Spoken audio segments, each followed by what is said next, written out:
नमस्कार, हमारा उत्तर प्रदेश माफ कीजिएगा नमस्कार, हमारा मध्य प्रदेश देख रहे हैं आप। मैं हूं आपके साथ चविश कात्री।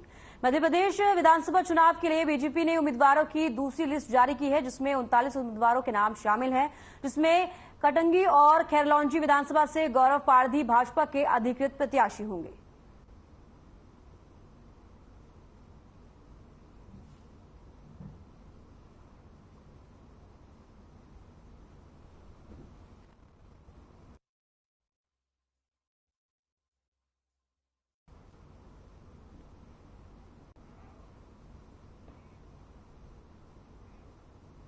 भोपाल राजभवन मनोनीत जनजाति मध्य प्रदेश की एकमात्र महिला डॉक्टर दीपमाला रावत, जो रानी दुर्गावती अवार्ड समिति के सदस्य हैं, उनके द्वारा बड़वानी में आजादी अमृत महोत्सव को लेकर वनवासी कल्याण परिषद के द्वारा जनजातीय शहीदों की भूमिका पर कार्यक्रम के माध्यम से याद किया गया और आर्यन टीवी से डॉक्टर दीपमाला रावत खास बातचीत की।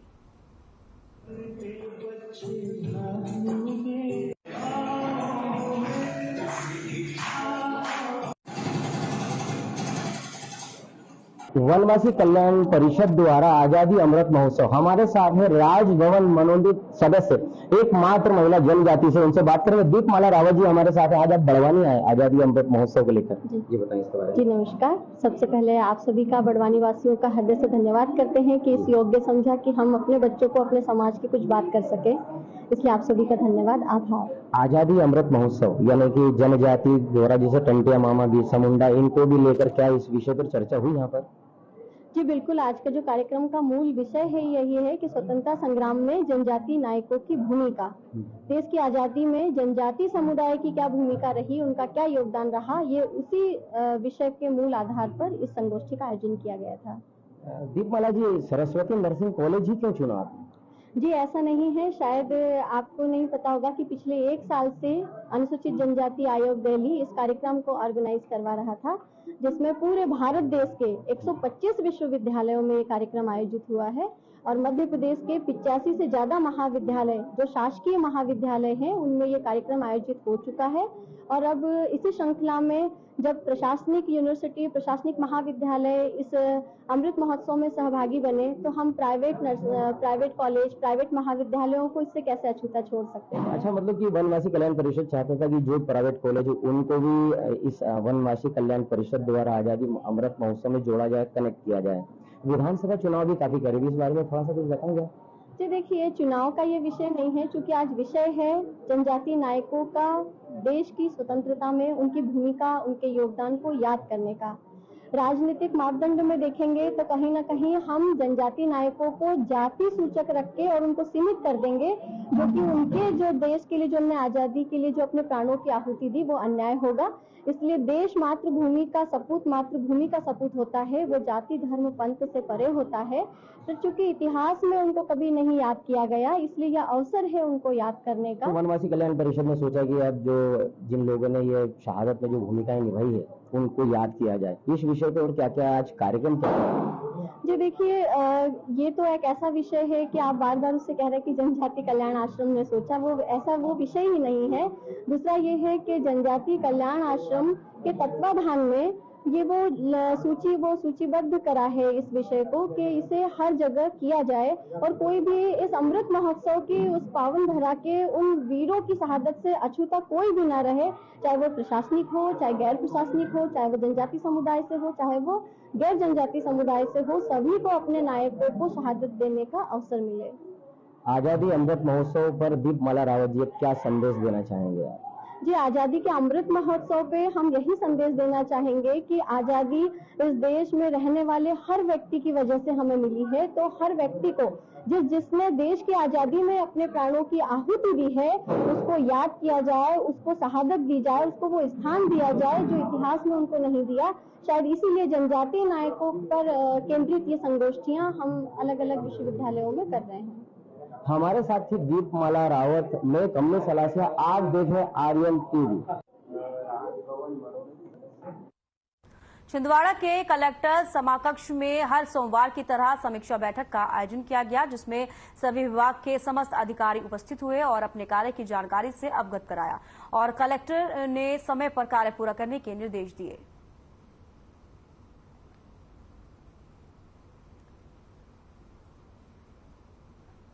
तो समस्त अधिकारी जो हैं इस बैठक में मौजूद रहे और साथ ही समय पर कार्य पूरा करने के निर्देश दिए गए। तो समीक्षा बैठक का आयोजन हुआ जिसमें कि समस्त अधिकारी मौजूद रहे और साथ ही अधिकारियों ने समय पर कार्य पूरा करने के निर्देश भी दिए हैं।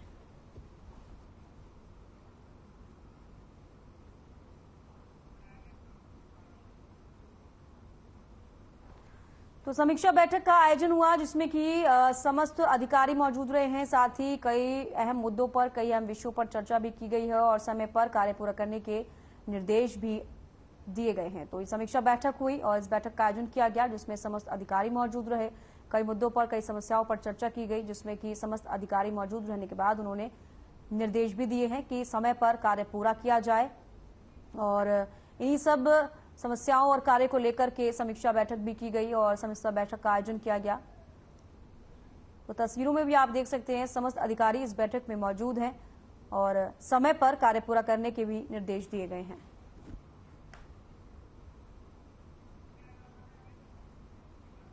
तो समीक्षा बैठक का आयोजन किया गया, समस्त अधिकारी इस बैठक में मौजूद रहे और साथ ही समय पर कार्य पूरा करने के भी निर्देश दिए गए हैं।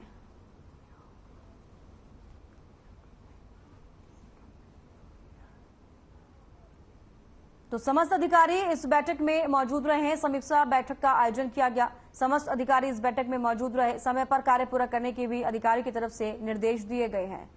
तो समीक्षा बैठक का आयोजन और जिसमें कि समस्त अधिकारी आप देख सकते हैं तस्वीरों में भी, सभी अधिकारी यहां पर मौजूद रहे और साथ ही काम को पूरा करने के निर्देश भी अधिकारियों की तरफ से निर्देश दिए गए।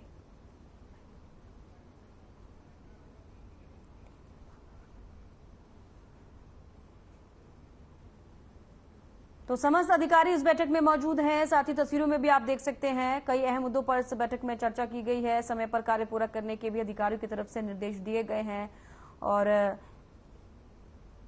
इस बैठक का आयोजन किया गया जिसमें कि तस्वीरों में आप देखिए कि समस्त अधिकारी इस बैठक में मौजूद हैं। कई अहम मुद्दों पर इस बैठक में भी चर्चा की गई, समीक्षा बैठक की गई जिसमें कि कई समस्त अधिकारी इस बैठक में मौजूद हैं और समीक्षा बैठक के दौरान अधिकारियों ने निर्देश भी दिए।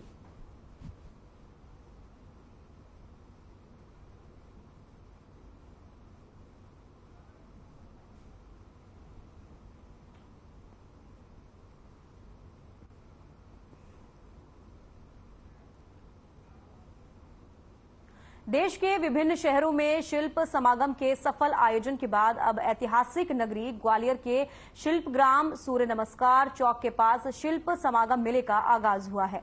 प्रधानमंत्री नरेंद्र मोदी के सबका साथ सबका विकास के मूल मंत्र पर आधारित इस मेले का उद्देश्य लोगों को अपने उत्पादों के प्रदर्शन के साथ साथ बिक्री के लिए बड़ा मंच प्रदान करना है।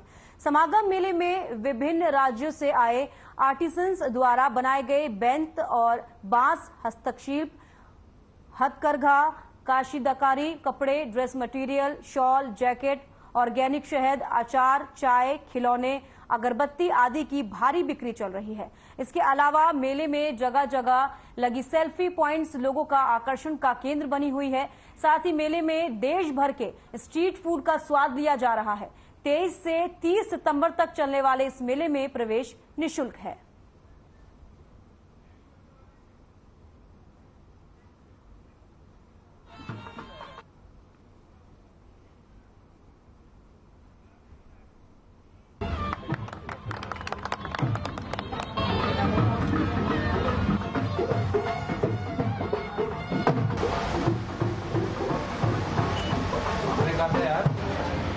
अरे भी नहीं ला रहे।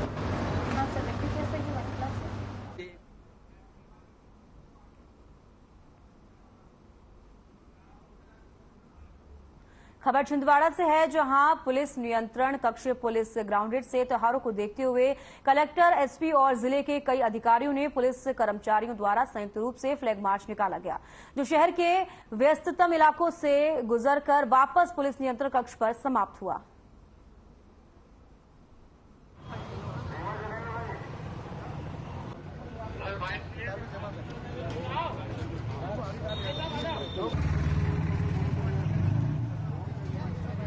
छिंदवाड़ा में माननीय डीएम महोदय के साथ और प्रशासनिक टीम के साथ पुलिस के जवानों द्वारा फ्लैग मार्च निकाला गया। फ्लैग मार्च में पहले पैदल और फिर गाड़ी के माध्यम से शहर के सभी प्रमुख स्थान कवर किए गए। त्योहार को ध्यान में रखते हुए जुलूस और विसर्जन के स्थानों का भ्रमण किया गया। साथ ही ट्रैफिक और लॉन्ड्री की समस्या से संवेदनशील स्थानों को देखा गया। उम्मीद है इससे शहर में एक पॉजिटिव मैसेज किया गया हो और पुलिस प्रशासनिक टीम के एक साथ होने का और उनकी गतिविधियों का एक अच्छा प्रमाण हमने आज छिंदवाड़ा जिले को प्रस्तुत किया हो। आने वाले त्यौहार और इलेक्शन के हिसाब से पुलिस और प्रशासन की मशीनरी ने आज कॉन्फिडेंस बिल्डिंग मेजर में शहर के विभिन्न इलाकों में फ्लैग मार्च किया है और हम लोग पूरे शहर का इसमें भ्रमण किया गया है, जिसमें सभी पुलिस के ऑफिसर्स, सभी मजिस्ट्रेट्स भी थे और एक पूरा कॉन्फिडेंस बिल्डिंग मेजर के रूप में ये फ्लैग मार्च हुआ है।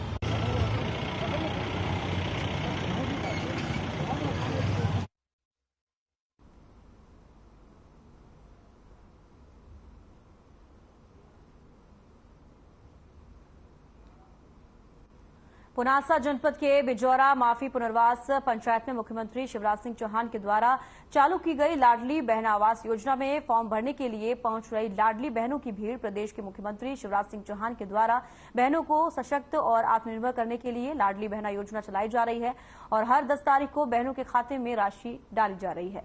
वहीं एक कदम आगे निकलते हुए मुख्यमंत्री शिवराज सिंह चौहान के द्वारा अब लाडली बहनों के लिए लाडली बहना आवास योजना भी चालू की गई है। वहीं पुनासा जनपद में इस योजना को बहनों तक पहुंचाने के लिए कोई कसर नहीं छोड़ी जा रही। पुनासा जनपद की ग्राम पंचायत बिजौरा माफी पुनर्वास में लाडली बहना योजना के अंतर्गत लाभ लेने और फॉर्म भरने के लिए पंचायत भवन में बड़ी संख्या में बहनें पहुंच रही हैं। वहीं सचिन भी पंचायत पहुंचकर सुबह से शाम तक लाडली बहन आवास योजना के फॉर्म भरवा रहे हैं। बिजौरा माफी पुनर्वास पंचायत में 350 के लगभग लाडली बहन आवास योजना के फॉर्म अब तक भरे जा चुके हैं।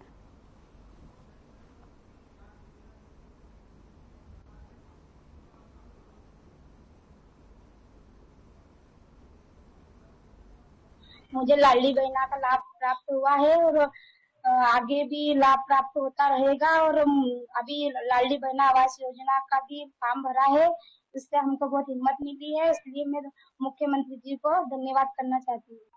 ग्राम पंचायत बिजौरा माफी में लाडली बहना आवास योजना अंतर्गत आवेदन शासन के मापदंड अनुसार लिए जा रहे हैं एवं 350 आवेदन अभी तक भरे जा चुके हैं एवं शासन की योजना जो चलाई गई है उसमें और भी जो शेष आवास में छूटे लोग हैं उनके आवेदन लिए जाएंगे।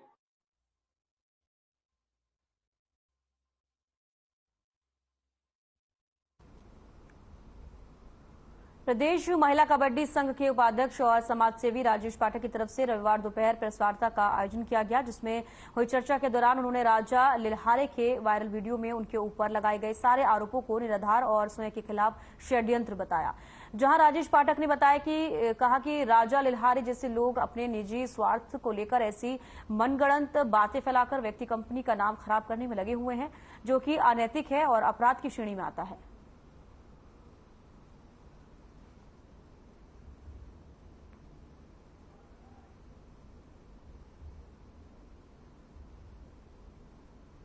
किसके ऊपर जाएगा, लेकिन इनको तो इससे मतलब था नहीं। इनको इससे मतलब नहीं कि रेत यहाँ सस्ती मिल रही है, इनको इससे मतलब नहीं है कि यहाँ ट्रैक्टर वालों को किस्त पट रही है, इनको इससे मतलब नहीं है कि लोगों को रोजगार मिल रहा है, इनको इससे मतलब है कि हमको क्या मिल रहा है। तो इसलिए इन्होंने साठ गांठ करके वायरिंग कंपनी से इस ठेके को अधिकतम रेट में कंपटीशन करा के उसको बढ़ा। अब आप समझ लो, मैं एक उदाहरण देता हूँ। पिछले ठेके में 1 घन मीटर रेत की रॉयल्टी हम सरकार को 300 रुपये, अब जो नया ठेका हुआ तो यानी 900-1000 रुपये में एक ट्रैक्टर की रॉयल्टी पड़ जाती थी। सब खर्चे जीएसटी जोड़ लें, इनकम टैक्स जोड़ लें, सारे खर्चे जोड़ लें, तो हम किसी को अगर 200 महंगा दे दिए तो किसी को 200 सस्ता भी दे देते थे, तो अपना कवर हो जाता।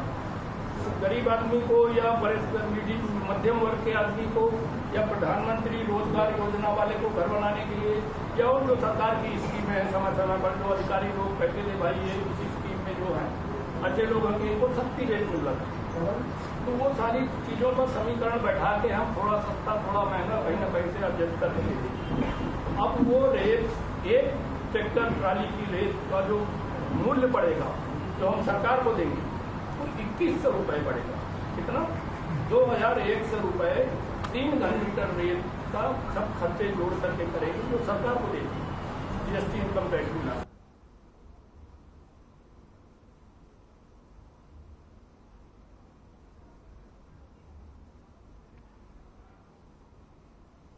बड़वानी में आजीविका उत्कृष्ट उत्पादन मेला लगाया गया। इस मेले का आयोजन प्रत्येक उत्पादों को मध्य प्रदेश राज्य ग्रामीण आजीविका मिशन के अंतर्गत स्वयं सहायता समूह की महिलाओं ने बनाकर विक्रय किया, जिसमें बाग प्रिंट साड़ी, महेश्वरी साड़ी, नींबू मिर्ची का अचार और इमिटेशन ज्वेलरी आदि का मेले में विक्रय किया गया। बड़ी संख्या में लोगों को चाहिए कि आजीविका स्वयं सहायता समूह महिलाओं ने आर्यन टीवी से बात की और मेले की विशेषता बताई।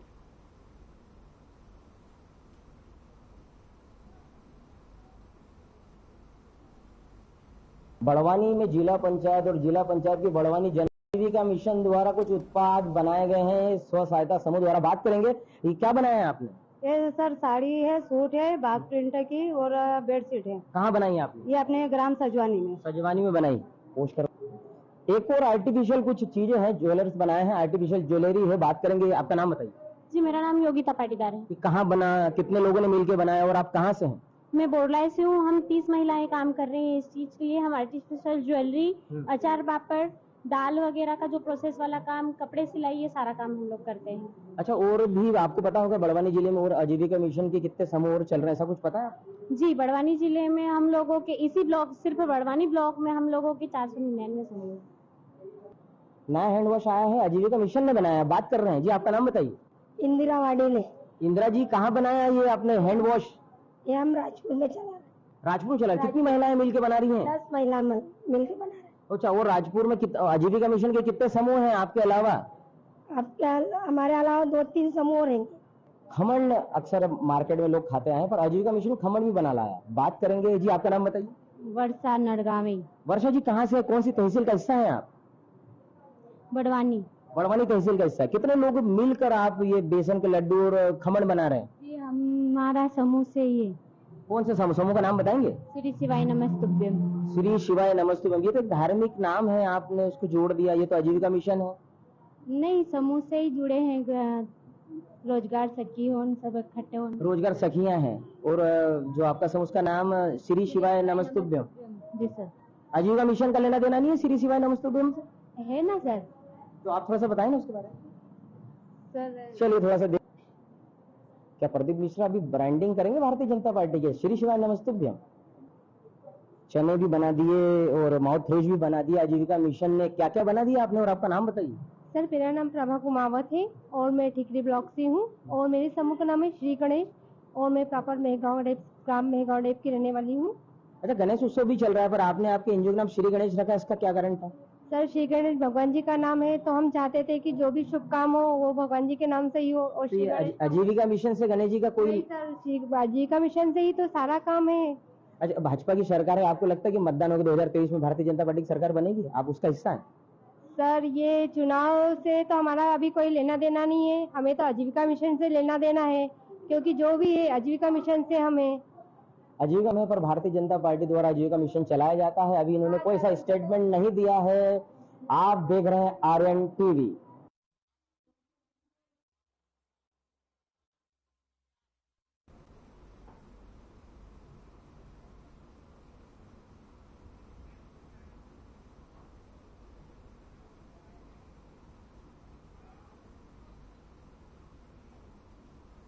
भिंड में सौरभ चौहान नामक वारंटी को पकड़ने गई पुलिस की महिलाओं ने जमकर पिटाई की। महिलाओं का आरोप है कि कुछ सिविल ड्रेस में आए लोगों ने शराब के नशे में महिलाओं से बदसलूकी की, जबकि पुलिस का कहना है कि वारंटियों को पकड़ने के दौरान वहां एकत्रित लोगों ने वारंटियों को भगाने में मदद की और पुलिस के साथ बदसलूकी की। पुलिसकर्मियों की पिटाई का वीडियो सोशल मीडिया पर वायरल हो रहा है।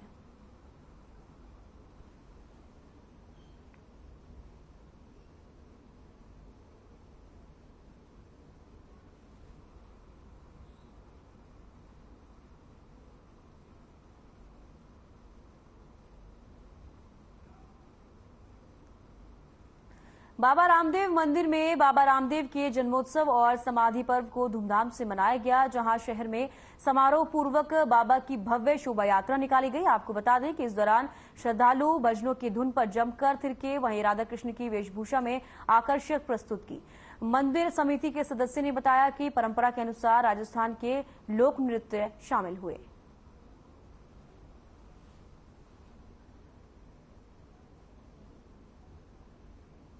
बड़वानी नगर का बहुचर्चित बाबा रामदेव का मंदिर, आज बाबा रामदेव के इस विशाल मंदिर में कुछ जुलूस रखा गया था और एक कार्यक्रम था, काफी विशाल और रैली भी आपने देखी। मंदिर के एक सदस्य मेरे साथ, मैं उनसे जानना चाहूंगा कि आज बाबा रामदेव जो मंदिर है, आज स्पेशल क्या था? काफी क्राउड है, भीड़ भड़का है, रैली भी निकली, आज क्या रखा गया? कमलेश जी, आज भादो सुदी 10वीं है और आज के दिन लगभग 410 वर्ष पूर्व बाबा रामदेव जी महाराज ने रूणीजा धाम रामदेवरा में जीवित समाधि ली थी। अच्छा, जीवित तो हाँ, आज के दिन को हम समाधि उत्सव के रूप में मनाते हैं और ये पावन दरबार 200 वर्ष पुराना भामी समाज का मंदिर है और भामी समाज ने उदारता पूर्वक ये मंदिर पूरे बड़वानी के आम जनता को समर्पित कर दिया है।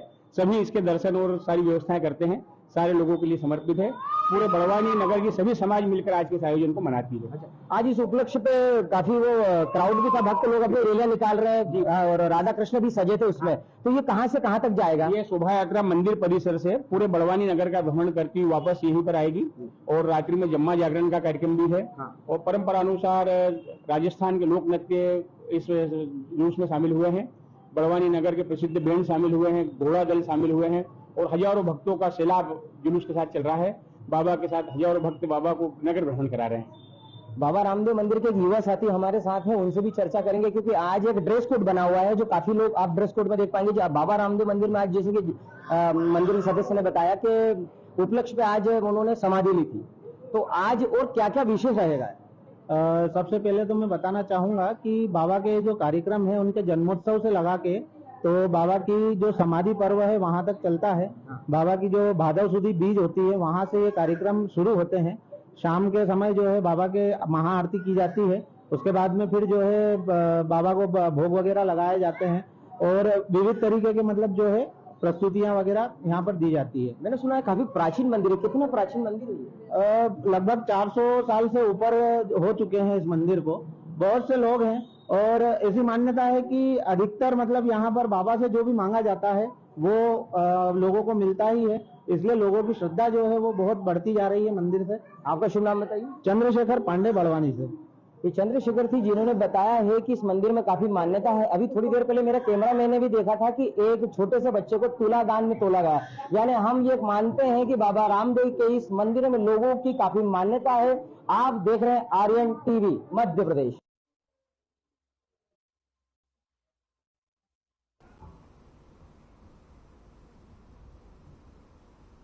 हमारा मध्य प्रदेश में फिलहाल इतना ही। दीजिए इजाजत, नमस्कार।